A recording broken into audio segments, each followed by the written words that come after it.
Magandang umaga mga bayan, latest update rito sa Calax, subsection 2 mula rito sa Governor's Drive Interchange hanggang doon sa Open Canal Interchange mga bayan. Nakisamahan niyo po si Porca Studio, paki-like, paki-share, follow at subscribe na rin po mga bayan. Ito yung kasunod na mabuksan. Sana bago magpasko ito ay ma-openin, pati na rin po yung mismong subsection 1. Sana kung makahabol mga bayan dahil paspasan na po ang gawa ngayon.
So ayan na po mga bayan yung ground shot natin rito sa pinaka-entrada ng subsection 2, no? Dito sa may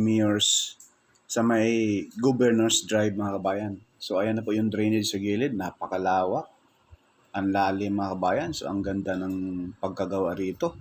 Shout out po sa Lito, no? Ang conductor nitong Calax. Masisilayan po natin rito mga bayan. Ayan po.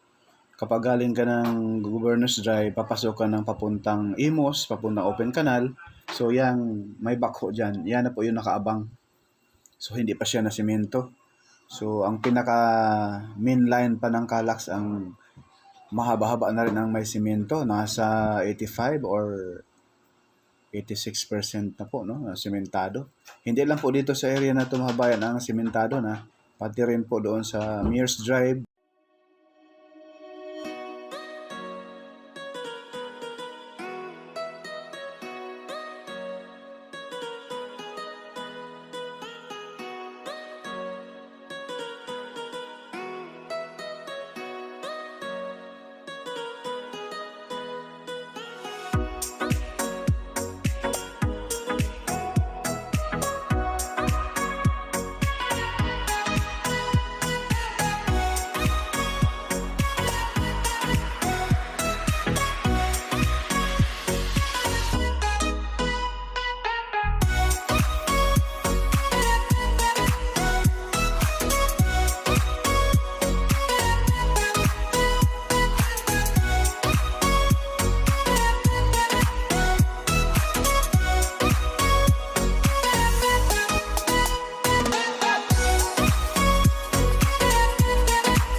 So ayan na po yung kahabaan ng Arnaldo Highway mga bayan. So sa ilalim, yan na po yung alignment ng Calax. So dito nagsisimula ang Calax mula rito sa Governor's Drive papuntang Open Canal mga kabayan. So nasa 8 kilometro ito mga bayan. No? Ayan po sa unahan konti, lampas ng Arnaldo Highway, sa bridge na yan, ay simentado na rin mga 2 lane. So, napakalaki yung progress. At pinaspasan talaga nito ang trabaho ng Liton dahil sa ngayon ay Mayo na. Ay alam naman natin, pagdating sa June ay panay ulan na po ito mga kabayan hanggang Desembre na po. So posible kapag maulan ay yan po yung sanhi na medyo mabagal ang progress sa trabaho dahil po minsan pag maglatag sila ng concrete cement, pag umuulan ay hindi makalatag mga kabayan. So yung kaharap sa ating kamera ngayon ay approaching na po yan mga kabayan sa mismong Mears Drive na kung saan dyan sa unahan mga kabayan ay mahaba na rin ang nalatag na concrete cement.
So yan po yung karugtong mga bayan nung ating video doon sa Mears Drive area pa. So ito na yung asa Governor's Drive. So ito na yung Mears Drive mga bayan. Ayan po yung karugtong ng semento.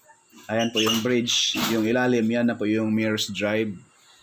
So patawid na po rito papuntang Arnaldo Highway and then open canal na po mga bayan. So dito sa portion na ito, may base course na nilatag Ayan, posible next update natin rito mga bayan, itong portion na ito na wala pang semento, masimento na po iyan.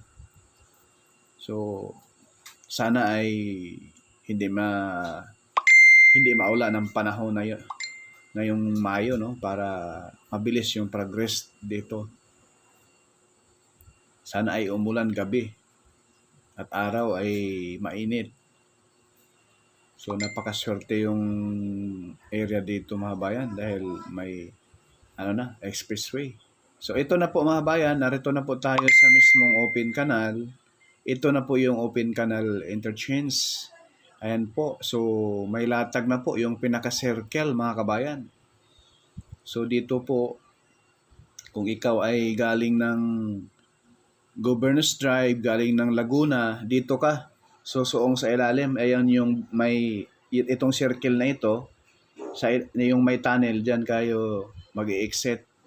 At yung pinaka-toll gate sa bandang kaliwa natin. At yung sa bandang kanan, yung diretso na way na yan na po yung entrada ng subsection 1. Mula rito sa mismong open canal interchange hanggang doon na po yan sa Kawit interchange mga bayan. At karugtong na rin po doon sa CC Link. So yan po yung i-update natin sa susunod mga bayan nating upload, no? Abang-abangan po ninyo. So dito hanggang dito lang muna ang ating update sa mismong open canal interchange mula roon sa Governor's Drive mga kabayan. Ito po yung subsection 2. Dahil yung subsection 3 na open na po noong May 4, Lunes. So isang buwan po yan mga bayan na libre. Kaya ngayon, arawang linggo, pwede kayo maggumala, doon na kayo dumaan sa mismong Governor's Drive papuntang Silang Aguinaldo Interchange na kung saan yun na po yung way paakyat ng Tagaytay. Kung kayo ay papasok ng Silang Aguinaldo Interchange, papunta kayo sa Governor's Drive, doon po kayo sa may staff flight, papasok wag doon sa exit.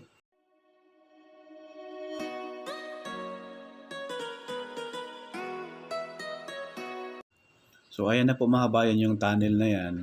Diyan po tayo papasok, kung galing tayong SLEX, Laguna, at Silang Aguinaldo Interchange, galing tayong Tagaytay, kung mag-exit tayo sa Open Canal Interchange. So, iikot lang tayo dyan sa bandang right side mga kabayan. Ayan po. Dahil yung building dyan na kikita natin, dyan po yung pinaka-toll gate. Bali.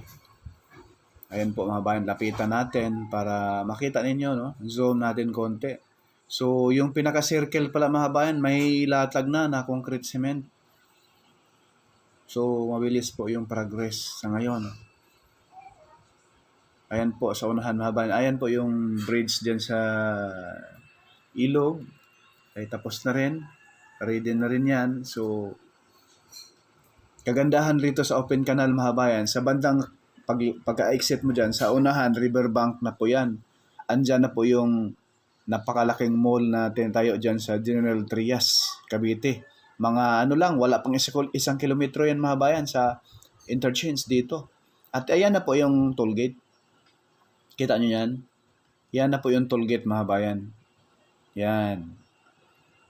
Yan na yung toll gate, no? Malapit na po yan lagyan ng bubong. At yung mga ilaw, andyan na rin po. Ayan na po yung building, yung marker, Paglabas nyo dyan mga bayan, pa right side, yan na po yung pinakamalaking mall dyan sa mismong riverbank mga bayan.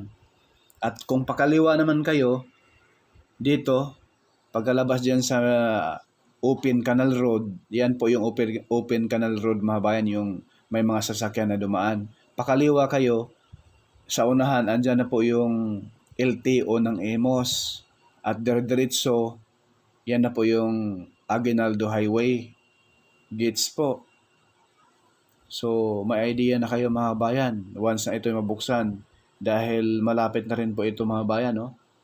Sa ating estimate lang ay baka bago magpasko ito'y mabuksan na po itong subsection 2. Baka ratsada na rin po ito doon sa mismong subsection 1. Kasama na rin po dahil doon sa subsection 1 mga bayan, katulad rin po nito na malaki na rin po ang portion na sementado na. Ayan po mga bayan. So, dito sa portion na ito, bago mag-circle, ay naka-ready na rin po yan sa paglatag ng concrete cement. At yung pinaka-circle, may latag na rin po. Bali, 2 lane, 3. Ayan po mga bayan sa baba natin.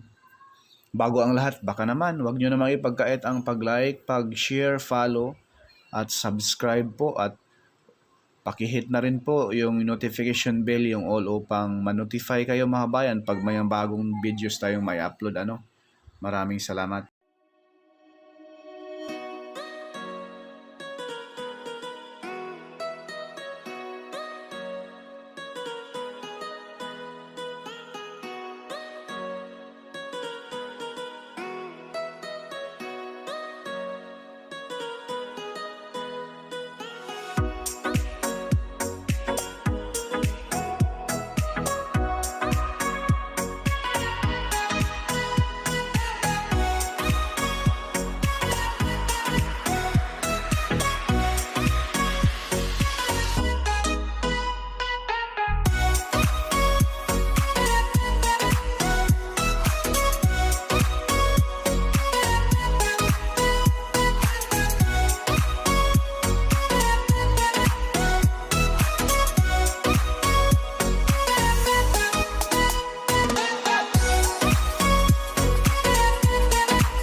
Yan na lang po mga kabayan yung ating latest update rito sa Calax, subsection 2, Cavite Laguna Expressway na may habang 45 kilometers. Paki-like, paki-share, follow at subscribe. Maraming salamat mga kabayan. God bless po sa lahat.